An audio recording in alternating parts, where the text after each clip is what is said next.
Vado io. Sì, sì.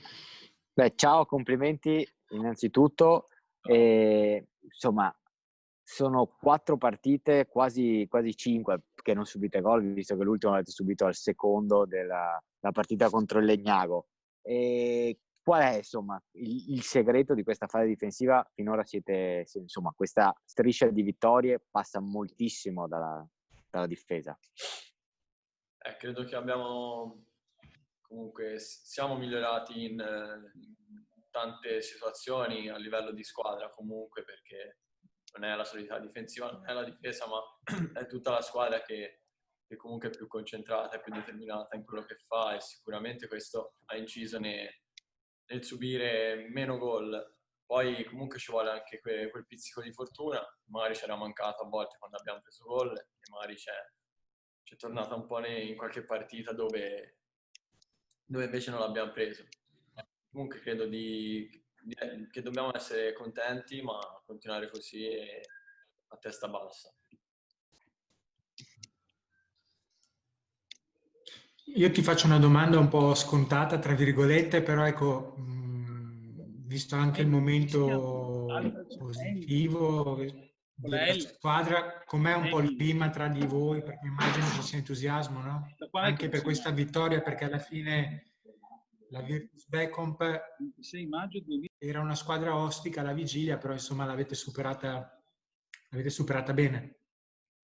No, sicuramente i risultati creano entusiasmo, questo è indubbio.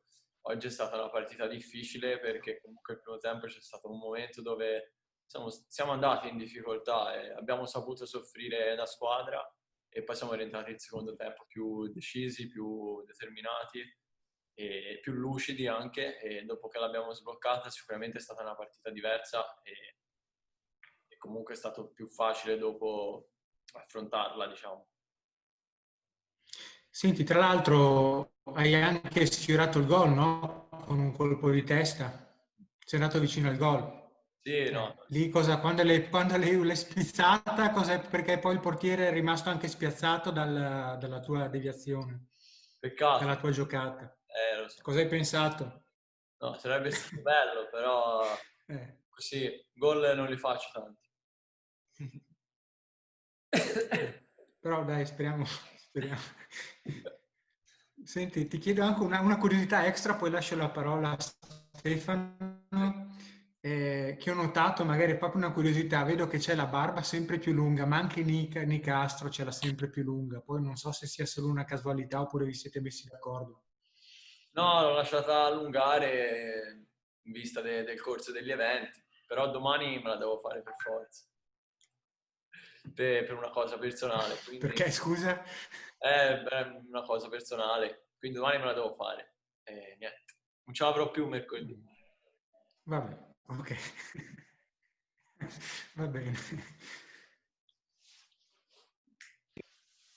Ma quindi non te la tagli da quando il Padova non subisce gol, non te la sei più tagliata? No, a dire la Diciamo verità così. è tanto, da quando sono arrivato a Padova, credo. Sì. No, Senti, ormai sì. il tuo ruolo, sei arrivato e hai giocato le prime 2 partite da terzino, anzi forse solo la prima.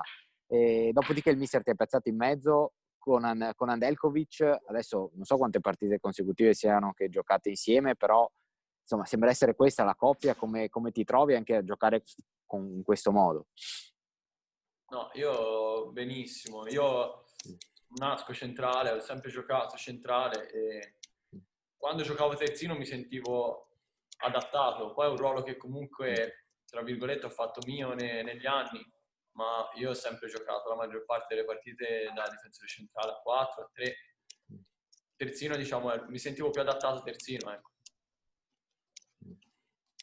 Se non sbaglio è proprio da Fano che sei stato spostato lì, cioè perché quando si è fatto male Valentini, se non ricordo male, dal secondo tempo di Fano che sei diventato centrale, cioè perché si era fatto male Kresic che era subentrato per Valentini, poi Kresic ha mollato e poi ha messo te, quindi hai sempre giocato lì praticamente da quando sei arrivato. Sì, sì, Era sì. solo per puntualizzare. Sì. Chiedevo conferma di questo e nient'altro. Ce l'abbiamo fatta. Ok. Grazie. L'ultima cosa, Massimo. Adesso c'è questo big match con il Perugia che insomma era già una partita molto attesa, perché il Perugia con il Padova insomma è la favorita del campionato. E ci arrivate in testa alla classifica, che sensazioni avete per questa partita? Credo siano le partite più belle da giocare, come vi approcciate? È indubbio, il valore del Perugia è indubbio, che sia una rosa fortissima per la categoria è indubbio, e noi sì, arriviamo lì da primi, ma non dobbiamo guardare, non abbiamo mai guardato la classifica. Serve i risultati, come ho detto prima, servono a creare entusiasmo e a darti una mano. Però abbiamo sempre preparato partita per partita come la battaglia più difficile da affrontare, e credo che dovremo continuare a far così, senza mai sottovalutare nessuno, e a testa bassa e a pedalare tanto.